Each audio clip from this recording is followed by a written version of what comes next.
going into exercise 2.3, polynomials chapter 2. So the first question is divide the polynomial p of x by the polynomial g of x and find the quotient and remainder in each case or in each of the following. So here p of x is given and g of x is given. So first we'll always arrange whichever function is given to us either in ascending orders of the power of whichever variable is given or descending powers. Mostly every time whenever we are doing here, we'll go into descending powers of whichever variable is given. That is 4, 3, 2, 1 or 5, 4, 3, 2, 1. The powers will be in that order. And you have to write each and every variable. If it is not existing, you multiply that with 0 and just write it over there so that it will be easy for you to do division. Okay, so now p of x and g of x is given. Here in g of x you have only x square minus 2. X term is missing. So I have just added the term x square plus 0 into x. That product is 0. It doesn't have any value, but if you put it over there, it will be convenient for you to do the problem. That's why I have put it over there. So when you're dividing, you have to take it in this way. So always for the first term to get cancelled, you have to multiply x square, you have to get exactly that term. So in that way you have to multiply with a variable or a constant so that it will get cancelled. The first term should always get cancelled. So now here we are getting the remainder as 7x minus 9. Here the degree of the remainder is always less than the degree of the divisor, then we stop the division process. So here you can see definitely 7x minus 9, the degree is 1 over here, and in x square minus 0x or plus 0x minus 2, the degree is 2. So definitely the remainder degree is less than the degree of the divisor. So we stop and here you get the quotient and remainder, we write the answer over there. Next case. Now p of x is given. So always see that whether the ascending or descending order is given to us. If it is not given in any order, please make sure that you write it in that order. Then only you can do the division process. It will become easy for you to do. Otherwise you will have to search for that term. Where is it? Where is x cube term? If it is not written as after x to the power of 4, x cube is not written, you have to search for it. So if you are writing it in order, you no need to. You will get it as it is when you are doing. It will be easy for you to just write down, multiply and just write down under those values. So here in this problem you are given everything in order. So you're just multiplying. So you have to get the first term over there. For getting the first term, you have to multiply it by x square with x square. You will get x to the power of 4. To get x cube, you have to multiply x square with x. So alternatively, the other values also will be multiplied and you just write down under those values. X square will be written under x square. Then x term will be written under x term. Constant will be written under constant. Then after cancelling, you will get a value. Here you got 8. Now the degree of the remainder is less than the degree of the divisor. So we stop the division process. We write down what is the remainder and the quotient in this case at this point.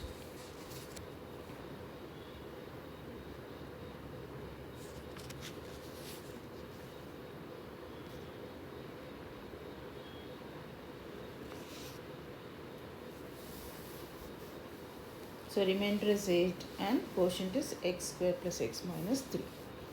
Now next the third one. In the third problem you are given p of x is equal to x to the power of 4 minus 5x plus 6. Here there are so many terms missing. That is you are not having cube term, you are not having square term. 2 terms are not there. So you just multiply with 0 into x cube. You just add those terms and then you write it in descending order. Even g of x you have to write x square first.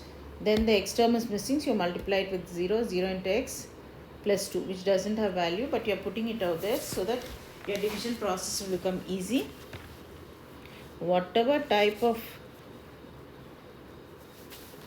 problem we are doing, whatever type of changes we are making in the problem, it's only to make the problem easier. So in mathematics, we try to make the problem easier by doing different type of methods. We adopt different type of methods. So each one can do on their own. Who can remember that after x to the power 4 x cube exists, they no need to write that term. But in order to at least be aware that you are writing x cube term under x cube or x square term under x square, you do it by this process. So it will become easy for you.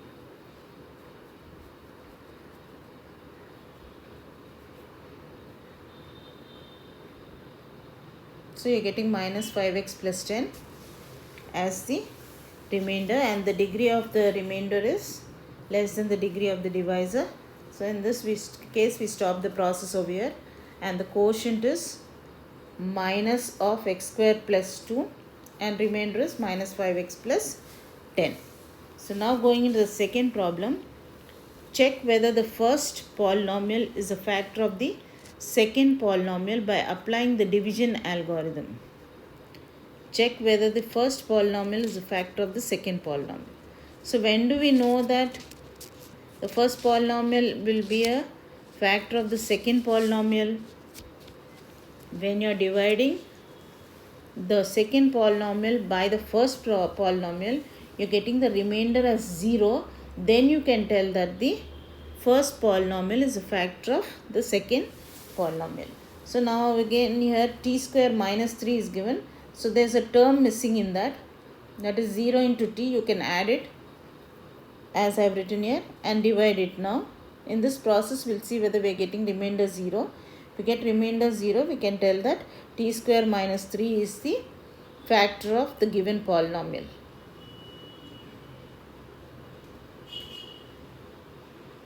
So in order to get the first term to 0, we multiply t square with 2t square. You get it as 2t to the power of 4, and alternatively we multiply 2t square into 0t, which is 0t cubed.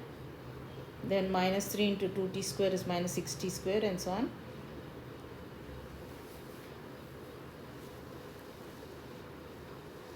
You have to change the signs. Don't forget to change the signs when we are doing division.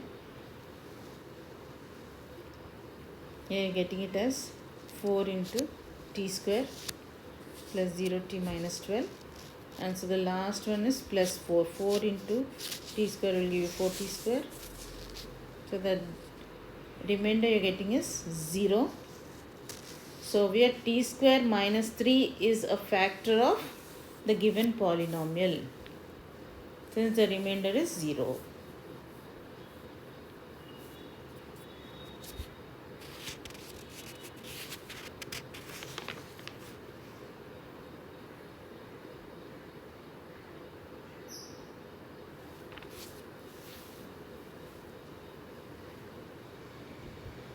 Yeah, now going into the second one. You are given x square plus 3x plus 1 is the first polynomial. The second one is 3x to the power of 4 plus 5x cubed minus 7x square plus 2x plus 2. Here you are given all the values, all the terms are given in descending order. So you are just dividing them. So first term you get is x square into 3x square in the quotient, so that you can get your 3x to the power of 4. The first term will get cancelled.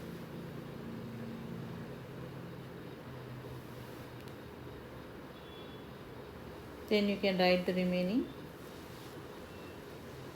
Now again you are getting minus 4x cubed minus 10x square plus 3x plus 2. In order to minus 4x cubed to get cancelled, you have to multiply x square with minus 4x. The same term you have to get. So here again you are getting it as 0, the remainder. So therefore x square plus 3x plus 1 is the factor of the given polynomial, since the remainder is 0. Since the remainder is 0, you are getting this as the answer.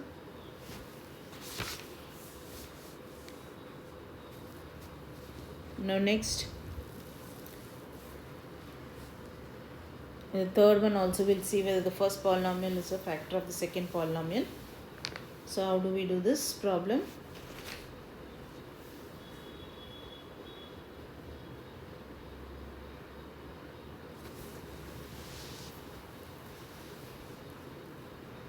So in the third problem, you are given x cubed minus 3x plus 1. You are missing here one term. Even in the next one, x to the power of 5 minus 4x to the power of 3 plus x square plus 3x plus 1, you are missing here also. X to the power of 4 term is missing. So here we write down that in both of them, and then we do the division process.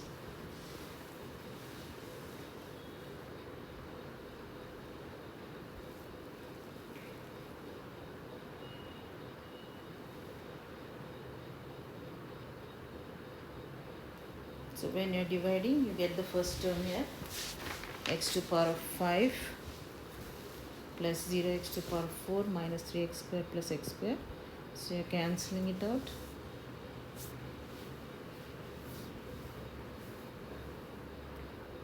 Plus 3x plus 1, and minus 1 we take,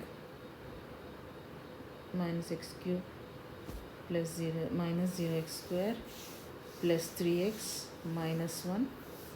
So here you are getting the remainder as 2. The remaining terms are getting cancelled. So therefore here the degree of the remainder is less than the degree of the divisor. Therefore we stop the division process. But here we can tell that the first polynomial is not a factor of the second polynomial. Since the remainder is not 0, we will not get the remainder as 0.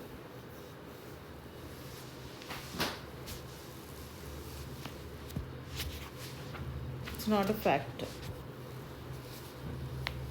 Next problem. Third one. Obtain all other zeros of 3x to the power of 4 plus 6x cube minus 2x square minus 10x minus 5.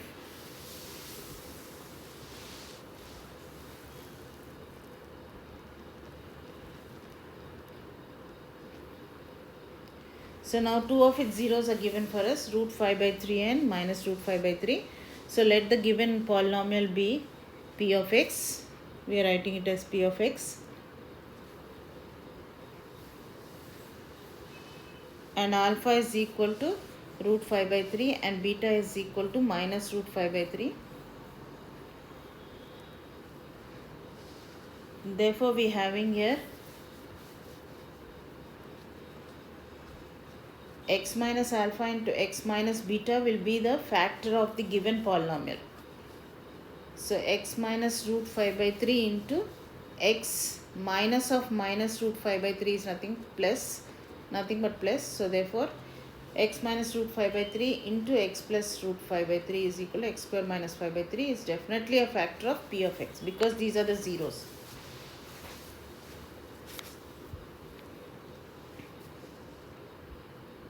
So therefore when you are dividing it using this to obtain the other two zeros, because the polynomial is of degree 4, definitely will have 4 zeros. So still now we are having 2 zeros. We are going to find out the other 2 zeros by dividing by that multiplication of those 2 zeros. Like we have taken x minus alpha into x minus beta. So now while doing the division process, we get the quotient and the remainder. Your remainder definitely will be equal to 0 if this is a factor, because x square minus 5 by 3 is a factor of this. So definitely the remainder will be equal to 0. You will get a quotient over here.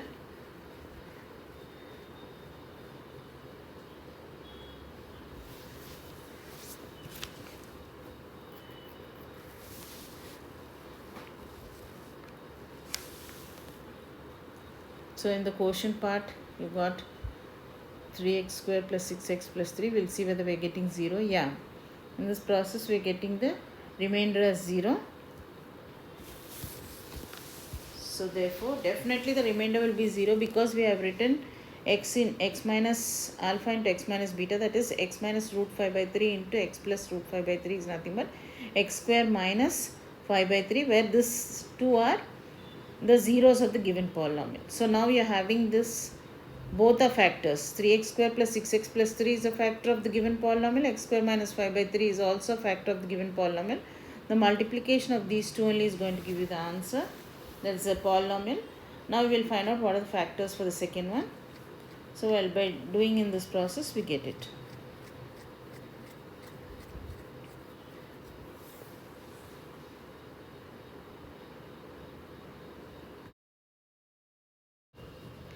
So here we are writing x square minus 5 by 3 into 3x plus 3 into x plus 1 is the answer.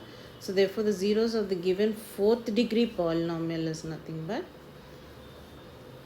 root of 5 by 3 minus root of 5 by 3. You are getting minus 3 by 3 is nothing but minus 1 and minus 1. So the fourth problem is on dividing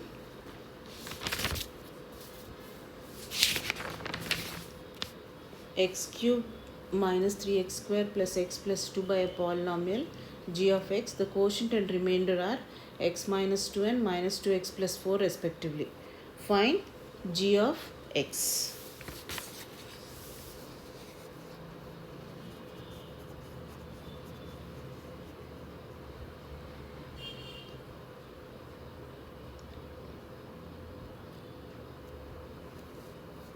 So the solution is, we have here dividend is p of x, which is given as x cube minus 3x square plus x plus 2. Divisor is g of x. We have to find out quotient q of x is equal to x minus 2 and remainder r of x is equal to minus 2x plus 4. So according to division algorithm,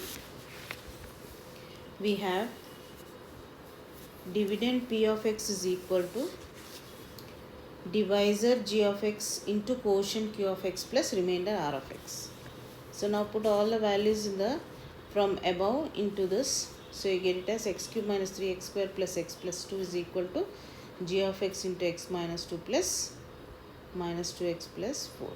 So we take minus 2x plus 4 to the left hand side.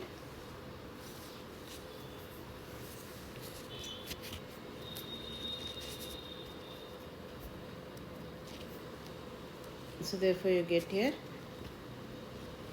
x cube minus 3x square plus 3x minus 2 is equal to g of x into x minus 2. So g of x is equal to nothing but x cube minus 3x square plus 3x minus 2 divided by x minus 2.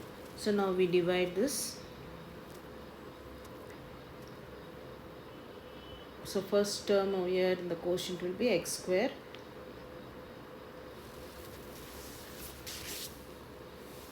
so cancel that, minus this plus means minus x square plus 3x minus 2. So again you have to take here minus x, you get minus x square plus 2x, cancel this, so you get x minus 2, which means plus 1 in the quotient part. So you get the remainder as 0. So therefore g of x is nothing but x square minus x plus 1. Then give examples of polynomials p of x, g of x, q of x and r of x which satisfy the division algorithm.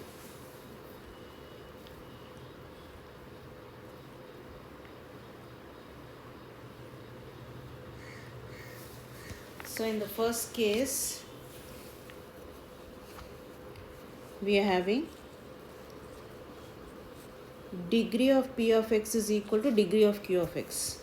So we have to take all the values, that is p of x, q of x, g of x, r of x, all of them in such a way that the given condition is satisfied. So first we'll take p of x as some value I am taking randomly, 2x square minus 3. So then g of x into q of x plus r of x it should be equal to. So g of x will be 2, q of x will be x square minus 1 and r of x is equal to minus 1. When you multiply and you put it over there, you will get the same p of x. So I have taken an example randomly. You can take anything. You can take to any power also. No problem. So now your degree of q of x is equal to 0 means here it should be a constant term. This condition should satisfy. It should definitely be a constant term, the quotient. So I have just taken some values for this. So according to that, whether it is satisfying or not, only you have to see that q of x is a constant term and you should write all the remaining randomly so that it satisfies the given division algorithm. The third case, you are having degree of q of x is equal to degree of r of x. So I have taken degree of q of x as 1. No, that is, I took q of x as 1 and r of x as minus 3. So therefore you are getting it is also satisfying the division algorithm.